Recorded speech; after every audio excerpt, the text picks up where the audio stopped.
Once upon a time, in a peaceful valley filled with singing birds and bright green lily pads, a group of tiny frogs decided to have a race. The goal was bold, to climb all the way to the top of a tall, spiraling stone tower that touched the clouds.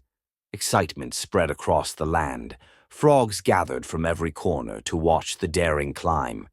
Some were hopeful, others doubtful, and many just came out of curiosity. As the race began, the little frogs leaped onto the tower steps, their hearts full of courage. But almost immediately the crowd below began to shout, "This is too hard. They'll never make it. The tower is too high." What were they thinking? The voices echoed through the valley. Doubt filled the air. One by one, the tiny frogs started to slow down. Some slipped, some felt tired, but most stopped climbing because they began to believe what the crowd was saying. Still, one tiny frog kept climbing. He didn't stop. He didn't look down. He didn't seem to hear the crowd at all. The other frogs watched in confusion. Why is he still going? Didn't he hear us? He's going to fail just like the rest. But the little frog kept climbing, higher and higher, until finally he reached the top of the tower. The crowd below gasped in amazement. When he came back down, all the frogs rushed to him. "How did you do it? What made you keep going when everyone else gave up? What's your secret?" The tiny frog just smiled.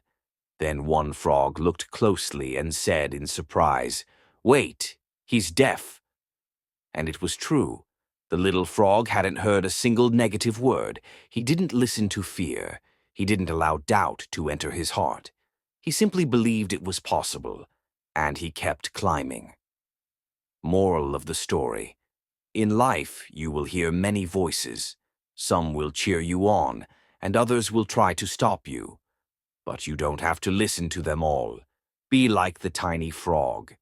Be deaf to doubt, deaf to fear, deaf to negative thoughts, and deaf to discouraging words. Instead, tune your heart to the voice that truly matters, the voice of God, who whispers hope, strength, and courage into your soul. "For I know the plans I have for you," declares the Lord, "plans to prosper you and not to harm you, plans to give you a future and a hope." Jeremiah 29:11. With God by your side, no tower is too high. Silence the noise, trust his voice, and keep climbing, just like the tiny frog.